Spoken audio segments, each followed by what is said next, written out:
تکمیل آنی۔ بسم اللہ الرحمن الرحیم۔ اللہ تبارک و تعالیٰ کے پاکیزہ نام سے آغاز کرتے ہیں جو بہت مہربان نہایت رحم والا ہے۔ الحمدللہ بخاری شریف کا درس اللہ تبارک و تعالیٰ کے فضل و کرم سے بعافیت ابھی تک تو جاری و ساری ہے، اور اگر اللہ تبارک و تعالیٰ کو منظور ہوا تو انشاءاللہ یہ سلسلہ ہم کوشش کریں گے کہ ختم بخاری تک جاری و ساری رہے۔ جیسے کہ آپ کو معلوم ہے کہ ہم بالترتیب اس میں حدیثیں بیان کرتے چلے جا رہے ہیں، اور جہاں مناسب محسوس ہوتا ہے تو عربی متن بھی ذکر کرتے ہیں، ورنہ ترجمہ تو ضرور آپ کے سامنے پیش کیا جاتا ہے، اور پھر نبی کریم صلی اللہ علیہ وسلم کا اس کلام سے جو کچھ مقصود ہوتا ہے، یا صحابہ کرام علیہم رضوان نے جس مقصد کے لیے نبی کریم صلی اللہ علیہ وسلم کے کسی قول، فعل، عمل یا آپ کی خاموشی وغیرہ کا ذکر کیا ہوتا ہے، ہم اس مقصد کو تلاش کرنے کی کوشش کرتے ہیں، پھر اس سے سبق حاصل کرتے ہیں، اس سے درس حاصل کرتے ہیں۔ اگر کوئی قابل عمل بات کا اس میں ذکر ہوتا ہے تو ہم اسے ترغیب دیتے ہیں کہ اپنے اوپر نافذ کیا جائے۔ اگر حدیثوں میں کسی ایسی بات کا تذکرہ ہے کہ جو صفت یا وہ عمل انسان کے ساتھ وابستہ نہیں ہونا چاہیے تو اس سے بچنے کے طریقے بھی آپ کی خدمت میں عرض کیے جاتے ہیں۔ خلاصہ کلام یہ ہے کہ ہمارا یہ درس بخاری شریف صرف حدیث کو بیان کر دینا نہیں ہے، بلکہ حتی الامکان حدیث کے بیان سے جو کچھ مقصود ہے اس مقصود تک پہنچنا بھی ہے۔ اس لیے ہماری گزارش ہوگی کہ آپ اسے بغور سماعت فرمایا کریں، اور الحمدللہ یہ پروگرام روزانہ آپ اس کو سماعت فرماتے ہیں، اور ریپیٹ یہ اگلے دن جو ہے تقریباً 7:30 بجے ہوتا ہے، تو آپ اس کو خود بھی ملاحظہ فرمائیں، اور اگر خدا نخواستہ نکل جائے، جیسے لائٹ کے پرابلمس وغیرہ ہمارے ہاں تو خاص طور پہ چلتے رہتے ہیں، تو اگلے دن بھی آپ اس کو ملاحظہ فرما سکتے ہیں، خود بھی دیکھیں، دوسروں کو بھی ترغیب دیں، تاکہ براہ راست اپنے نبی کریم صلی اللہ علیہ وسلم کے کلام مبارکہ سے فیضیاب ہونے کی سعادت حاصل ہو سکے۔ ہم نے تقریباً 58ویں حدیث پر ہمارا کلام چل رہا تھا، پھر 59ویں حدیث پہ پہنچے تھے تو وقت ختم ہو گیا تھا۔ آج انشاءاللہ عز و جل 59 نمبر حدیث پاک آپ کی خدمت میں عرض کریں گے، اور اس سے پھر جو کچھ نکات حاصل ہوں گے انشاءاللہ وہ بھی ذکر کریں گے۔ لیکن اس سے پہلے امام بخاری رحمۃ اللہ علیہ نے ایک باب باندھا ہے، اس پہ تھوڑا سا میں تبصرہ کر دیتا ہوں۔ آپ فرماتے ہیں باب قول المحدث حدثنا و اخبرنا و انبأنا۔ یہ کہتے ہیں کہ اس محدث کے اس قول کا باب حدثنا، اخبرنا، انبأنا، یہ 3 قسم کے الفاظ ہیں جو حدیث کے بیان میں اکثر استعمال کیے جاتے ہیں۔ حدثنا، تینوں کا معنی ایک ہی ہے تقریباً، حدثنا ہمیں بیان کیا فلاں نے، مثلا فلاں کا ذکر سامنے نہیں ہے فاعل کا، حدثنا ہمیں بیان کیا، اور اخبرنا ہمیں خبر دی، انبأنا ہمیں خبر دی۔ لفظی ترجمہ تو اس کا یہ ہے، لیکن جب اصطلاحی طور پہ دیکھتے ہیں تو اس میں بزرگان دین نے مختلف اصطلاحات قائم کی ہیں۔ مثال کے طور پہ حدثنا ہمارے اکابرین فرماتے ہیں کہ اس وقت کہا جائے گا کہ جب جیسے استاد ہوتے تھے وہ اپنے شاگردوں کے سامنے حدیث بیان کرتے تھے۔ اب ایک شاگرد سامنے بیٹھا ہے، اس نے استاد سے حدیث سنی، اب جب وہ آگے بیان کرے گا تو وہ یوں کہے گا کہ حدثنا فلاں فلاں، یعنی ہمارے شیخ نے ہمیں بیان کیا۔ اور اگر بعض اوقات ایسا ہوتا تھا کہ جو استاد ہوتے تھے وہ خاموش ہوتے بیٹھے ہوتے تھے اور شاگرد سے کہتے تھے کہ تمہارے پاس جو جمع شدہ حدیثیں ہیں وہ ہمیں سناؤ۔ اب وہ سناتا تھا اور شیخ اس کو سنتے تھے، اور اگر کہیں کوئی غلطی ہوتی یا کوئی سند وغیرہ کے اندر وہ خرابی محسوس کرتے تو تنبیہ کیا کرتے تھے کہ نہیں یہ صحیح نہیں ہے، اس کو درست کیا جائے، اس میں فلاں راوی نہیں ہے، فلاں راوی کا ذکر ہونا چاہیے تھا۔ اور اس وقت کوئی تھرڈ پرسن بھی بیٹھا ہوا ہے، مثال کے طور پہ وہ سن رہا ہے کہ ایک شاگرد اپنے استاد کے سامنے حدیثیں بیان کر رہا ہے اور استاد خاموش بیٹھا ہوا ہے۔ اب یہ جو تھرڈ پرسن ہے جب یہ باہر جا کے اس سنی ہوئی حدیث کو ذکر کرے گا تو وہ حدثنا نہیں کہے گا، بلکہ وہ کہے گا اخبرنا، ہمیں خبر دی۔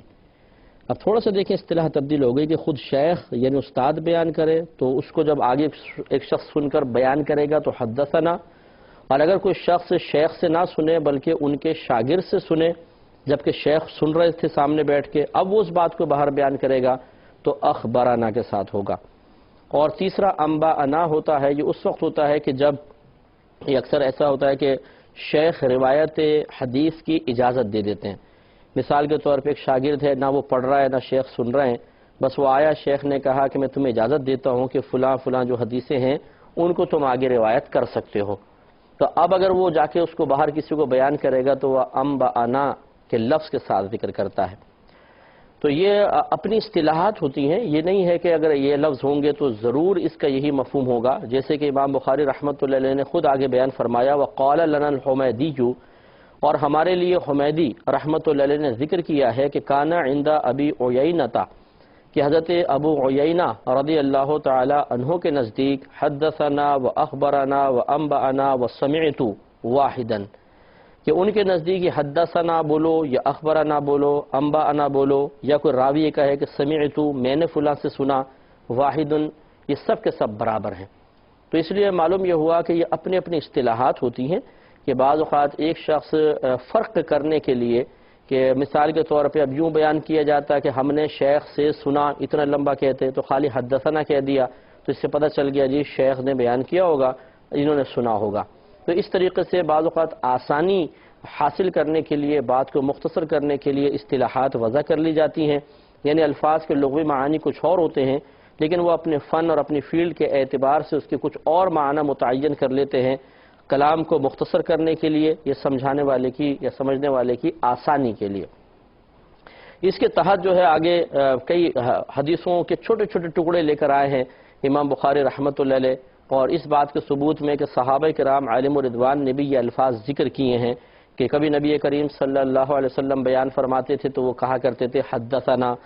ہمیں نبی کریم صلی اللہ علیہ وسلم نے اس طرح بیان فرمایا، کبھی کہتے تھے سمعت، میں نے نبی کریم صلی اللہ علیہ وسلم سے سنا، کبھی اخبارانہ کے الفاظ کہتے تھے۔ تو گویا کہ یہ الفاظ بھی صحابہ کرام علیہم الرضوان نے بیان کیے ہیں، ذکر کیے ہیں، اور ان کے ہاں جب یہ اس قسم کے الفاظ استعمال ہوتے تھے تو تقریباً سب ایک ہی معنی مفہوم میں استعمال کیے جاتے تھے۔ اب اس کے تحت جو حدیث پاک لے کر آئے ہیں وہ بڑی دلچسپ حدیث ہے۔ حضرت ابن عمر رضی اللہ تعالی عنہما اس کے راوی ہیں۔ آپ حضرت عمر فاروق رضی اللہ تعالی عنہ کے بیٹے ہیں اور ماشاءاللہ خود بھی یہ صحابی تھے۔ تو حضرت عبداللہ بن عمر رضی اللہ تعالی عنہما کہتے ہیں کہ ایک مرتبہ نبی کریم صلی اللہ علیہ وسلم نے ہم سے ارشاد فرمایا کہ بے شک ایک ایسا درخت ہے کہ جس کے پتے گرتے نہیں ہیں اور وہ مسلمان کی مثل ہے۔ پھر سرکار نے فرمایا بتاؤ وہ کون سا درخت ہے؟ تو عبداللہ بن عمر رضی اللہ تعالی عنہما کہتے ہیں کہ جتنے وہاں پر لوگ بیٹھے ہوئے تھے ان سب کا ذہن گیا گاؤں کے درخت کی طرف۔ وہ سوچنے لگے کہ جو وادیوں میں گاؤں کے اندر درخت ہے کون سا ہوگا ایسا درخت کہ جس کے پتے نہیں جھڑتے ہیں اور وہ مسلمان کی مثل ہے۔ یہ حضرت عبداللہ بن عمر کہتے ہیں لیکن میرے دل میں یہ بات آئی کہ انہا النخلا، کہ بے شک وہ کھجور کا درخت ہے، میرے دل میں یہ خیال آیا، لیکن کہتے ہیں میں نے حیا کی، مجھے شرم سی آئی کہ میں سرکار صلی اللہ علیہ وسلم کے سامنے بیان کر دوں۔ یہ ایک اور حدیث میں آئے گا بھی، آپ دیکھیں گے کچھ آگے کہ حضرت عبداللہ بن عمر رضی اللہ تعالی عنہما اس وقت چھوٹے بچے تھے،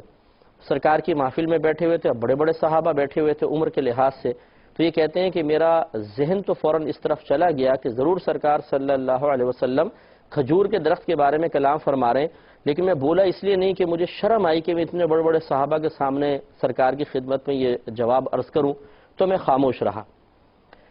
پھر نبی کریم صلی اللہ علیہ وسلم نے ارشاد فرمایا، لوگوں نے پوچھا یا رسول اللہ آپ ہی ہمیں بیان کر دیں، ہمارے ذہن میں تو نہیں آ رہا۔ تو نبی کریم صلی اللہ علیہ وسلم نے ارشاد فرمایا کہ ہی النخلا، وہ کھجور کا درخت ہی ہے۔ تو اس سے ذرا غور و تفکر فرمائیں کہ نبی کریم صلی اللہ علیہ وسلم، بڑی یہ پیاری حدیث ہے، اس سے بڑے نکات حاصل ہوتے ہیں، ذرا غور و تفکر فرمائیں۔ ایک بات تو یہ کہ بچوں کو بھی بڑوں کی محفل میں، ایسی علمی محفل میں بھیجنا چاہیے، جیسے کہ حضرت عمر فاروق رضی اللہ تعالی عنہ نے اپنے صاحبزادے کو نبی کریم صلی اللہ علیہ وسلم کی خدمت میں بھیجا۔ ہمارے نبی کریم صلی اللہ علیہ وسلم کی زندگی مبارکہ، بلکہ آپ یہ کہنا چاہیے آپ کی ذات مبارکہ مختلف پہلو رکھتی ہے۔ آپ ایک جہت سے دیکھا جائے تو آپ والد بھی ہیں، آپ شوہر بھی ہیں، آپ نبی بھی ہیں، آپ استاد بھی ہیں، آپ ایک شیخ کامل، ایک پیر کامل بھی ہیں، اور اسی طریقے سے آپ ایک ماہر نفسیات بھی ہیں۔ تو مختلف آپ کی زندگی، آپ کی ذات کے مختلف پہلو ہیں۔ اگر اس کو ایک ہی ذات کو آپ مختلف پہلوؤں سے دیکھنے کی کوشش کریں تو ہر طرف سے وہ ذات کامل نظر آئے گی۔ تو اب اس پہ غور و تفکر کریں، گویا کہ صحابہ کرام علیہم الرضوان اپنے بچوں کو اگر کہا جائے تو سرکار کی صحبت میں بھیجتے تھے، گویا کہ ایک عالم کی صحبت میں بھیجا، ایک شیخ کامل کی صحبت میں، ایک نیک شخص کی صحبت میں، ایک پرہیزگار اور متقی شخص کی صحبت میں، ایک صاحب علم اور صاحب حکمت شخص کی صحبت میں بھیجا، اور وہ بچہ وہاں بیٹھ کے سن رہا ہے، سرکار اور بھی باتیں فرما رہے ہوں گے، انہیں سماعت کر رہا ہے۔ تو یہ بہت اچھی بات ہے کہ والدین اپنے بچوں کو اس طرح کی مبارک محفلوں میں بھیجا کریں۔ ہمارے ہاں عالمیہ یہ ہے کہ بچہ کرکٹ کا پوچھے، فلم دیکھنے کا بولے، ڈرامہ دیکھنے کا، کارٹون دیکھنے کا، گیم کھیلنے کا کی اجازت مانگے، اجازت دے دی جاتی ہے، لیکن اگر بچے علماء کی صحبت میں آنا چاہیں، کسی نیک محفل میں آنا چاہیں، بیانات سننا چاہیں، تو کہتے ہیں ابھی تو تم چھوٹے ہو، رہنے دو۔ تو ہر چیز کے لیے بچہ بڑا ہوتا ہے، لیکن جب علم سیکھنے کی باری آتی ہے اس میں چھوٹا کہہ کے اس کو چھوڑ دیتے ہیں اور انتظار کرتے ہیں کہ ذرا یہ بڑا ہو جائے، یعنی بالغ ہو جائے، تو پھر اس کے بعد باقاعدہ یہ کوئی علم وغیرہ سیکھ لے گا۔ اس کی خرابی ہے، اس میں یہ خرابی پوشیدہ ہے، یا اس کی بہت بڑی خرابی ہے ظاہر ہوتی ہے کہ جب بچہ آزاد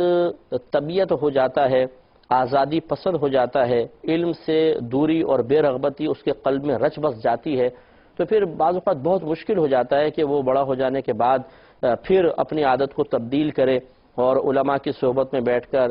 کچھ نہ کچھ علم دین سیکھے۔ یہ تو شروع سے ہی تربیت ہونی چاہیے، بچوں کو علم کا ذوق اور شوق والدین کو فراہم کرنا چاہیے۔ جیسے کہ آج کل ماشاءاللہ ٹی وی پروگرامز خصوصاً جو دینی چینلز پہ آتے ہیں، یہ ایک بہترین ذریعہ ہے علماء اسلام کی صحبت حاصل کرنے کا۔ تو ہر پروگرام بہرحال بچوں کو سمجھ بھی نہیں آتا، لیکن یہ بھی نہیں ہے کہ ہر پروگرام بچہ نہیں سمجھ پائے گا۔ ایسے پروگرام جو عام فہم قسم کے ہوں اور ان سے بچوں کی معلومات میں اضافہ ہو، ضرور بچوں کو اس میں بٹھانا چاہیے تاکہ شروع سے ہی بچوں کا ذہن علم کی طرف، علماء کی طرف، نیک لوگوں کی صحبت کی طرف مائل ہو، تو انشاءاللہ آئندہ زندگی میں اس کے اچھے نفع ظاہر ہو سکتے ہیں۔ دوسری بات یہ کہ حضرت عبداللہ بن عمر رضی اللہ تعالی عنہما نے بڑے صحابہ کرام کے سامنے شرم محسوس کی کہ ایک علمی بات میں ذکر کر دوں یا ایک جواب میں ذکر کر دوں اور دیگر صحابہ نہ ذکر کریں۔ اس سے معلوم ہوا کہ یہ ایک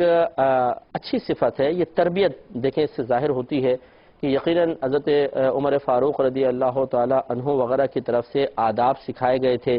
ان کو ایک محفل میں بیٹھنے کا سلیقہ سکھایا گیا تھا۔ یہ نہیں ہے کہ بچے کو ادب کے بجائے،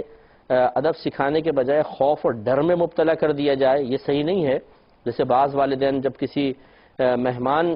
بن کے بطور مہمان کسی کے ہاں جانے لگتے ہیں تو اپنے بچوں کو ڈرا دیتے ہیں کہ اگر تم نے وہاں پہ کچھ بولا، اگر تم بھاگے دوڑے تو یا پھر ٹانگیں توڑ دیں گے تمہاری۔ تو بچہ گھبرا جاتا ہے اور پھر اس کو بولنے نہیں دیا جاتا، اگر وہ کسی مناسب وقت میں بول رہا ہو تو اس کو ڈرایا جاتا ہے کہ تم گھر چلو میں تمہیں بتاتا ہوں۔ اس طرح بچہ گھبرا جاتا ہے اور وہ اس کی خود اعتمادی ختم ہو جاتی ہے، اور اگر کوئی مناسب بات کہنی بھی ہو تو وہ خوف اور ڈر کی وجہ سے نہیں کہہ پاتا کہ ایسا نہ ہو کہ غلط بات نکل جائے پھر گھر جا کے پٹائی ہو۔ اس طرح کا ڈر اور خوف پیدا کرنا مناسب نہیں ہے، لیکن ہاں یہ ضرور ہے کہ بچے کو آداب محفل سکھائے جائے کہ بیٹا جب بڑے بات کر رہے ہوں تو آپ درمیان میں مداخلت نہ کریں۔ ہاں جب بڑے مخاطب ہوں اور آپ سے بھی پوچھیں کوئی بات تو پھر آپ ضرور اگر آپ کو آتی ہے تو دائرہ ادب میں رہ کے ذکر کریں۔ تو خلاصہ کلام یہ ہے کہ بچوں کو اس طرح کے آداب بھی سکھانے چاہیے، اور صحابہ کرام علیہم الرضوان اپنے بچوں کو اس طرح کے آداب سکھاتے تھے جس کا اثر پھر اس طرح کی محافل میں ظاہر ہوتا تھا۔ اس حدیث سے ایک بات یہ بھی پتہ چلی کہ ایک شیخ کامل ہوں، عالم دین ہوں، اگر وہ اپنے متبعین کے علم کا امتحان لینے کے لیے، ان کی سمجھداری کا امتحان لینے کے لیے کوئی پہیلی وغیرہ ان کے سامنے ذکر کریں تو اس میں کوئی بری بات نہیں ہے، بلکہ یہ تو ہمارے نبی کریم صلی اللہ علیہ وسلم کی سنت کریمہ ہے کہ سرکار نے ایک پہیلی کی طرز پر ایک سوال کیا اور صحابہ کرام کی گویا کہ سمجھداری کا، ان کے علم کا امتحان لیا۔ اب یہ تو حضرت عبداللہ بن عمر رضی اللہ تعالی عنہما کا خیال ہے کہ سب کے ذہن جو ہیں وہ گاؤں کے درختوں کی طرف گئے اور کسی کے ذہن میں کھجور کے درخت کا خیال نہ آیا۔ یہ ایسا تو مطلب اس وقت کہا جا سکتا ہے کہ سب نے اپنے خیال کو ظاہر کیا ہو۔ چنانچہ یہ حضرت عبداللہ بن عمر رضی اللہ تعالی عنہما کا گمان تھا، صحابہ کرام کے ذہن میں ہو سکتا ہے آیا ہو، لیکن انہوں نے اس لیے نبی کریم صلی اللہ علیہ وسلم کی خدمت میں عرض نہیں کیا کہ اتنی واضح سی بات سرکار فرما رہے ہیں، ایسا تو نہیں ہوگا، ضرور اس میں کوئی نہ کوئی حکمت ہوگی۔ یہ بھی ہوتا ہے کہ بعض اوقات ایک آسان ترین سوال کیا جاتا ہے، لیکن ہم یہ سوچتے ہیں اتنا آسان کیسے پوچھیں گے، ضرور اس کے اندر کوئی گہرائی ہوگی۔ ہم گہرائی ڈھونڈتے رہتے ہیں، پتہ چلتا ہے کہ وہ تو آسان ہی تھا۔ تو یوں ضرور ہوا ہوگا کہ صحابہ کرام علیہم الرضوان جو وہاں جلوہ افروز تھے، ان کے ذہن میں ہو سکتا ہے آ بھی گیا ہو، لیکن اس خیال کے تحت کہ اتنا آسان سا سوال ہے وہ کسی اور طرف مائل ہو گئے، تو پھر بعد میں نبی کریم صلی اللہ علیہ وسلم نے خود ارشاد فرما دیا۔ لیکن اس سے یہ ضرور پتہ چلا کہ دیکھیں ہمارے ہاں بعض اوقات بزرگان دین کے لیے ایک الگ سا تصور قائم ہو جاتا ہے، اور اس کی بڑی وجہ یہ ہوتی ہے کہ بعض اوقات اکابرین جو ہمارے ازمنہ سابقہ میں گزرے ہیں، خصوصاً صوفیہ عظام، اولیاء عظام، ان کے چن کے صرف وہ واقعات ذکر کیے جاتے ہیں جن سے اس قسم کا بزرگوں کے بارے میں ایک تصور قائم ہوتا ہے کہ وہ بس نگاہیں جھکا کے رکھتے تھے، خاموش طبع تھے، ہنسی مذاق بالکل نہیں کرتے تھے، نارمل لائف سے بالکل ہٹ کر تھے، بس ہر وقت اپنے کام میں مشغول، مخلوق کی طرف متوجہ نہیں ہو رہے ہیں۔ اس قسم کے معاملات ضرور نقل کیے گئے ہیں، لیکن ایسا نہیں تھا کہ وہ ہر وقت ایسے ہی کرتے رہتے تھے۔ اور صحیح بات یہ ہے کہ قرآن عظیم میں اللہ تبارک و تعالی نے جب یہ ارشاد فرما دیا کہ لقد کان لکم فی رسول اللہ اسوۃ حسنہ، کہ ضرور بے شک ان نبی کریم صلی اللہ علیہ وسلم کی ذات میں تمہارے لیے بہترین عملی نمونہ ہے، تو ہمیں سب سے پہلے اپنے پیارے آقا مدنی مصطفیٰ صلی اللہ علیہ وسلم کی حیات طیبہ کا مطالعہ کرنا چاہیے۔ سرکار کے یہ طرز عمل ظاہر کر رہا ہے کہ ایک عالمانہ روب اور وقار بھی ہونا چاہیے، سنجیدگی، متانت بھی ہونی چاہیے، حلم اور بردباری بھی ہونی چاہیے، لیکن اپنے متبعین کے ساتھ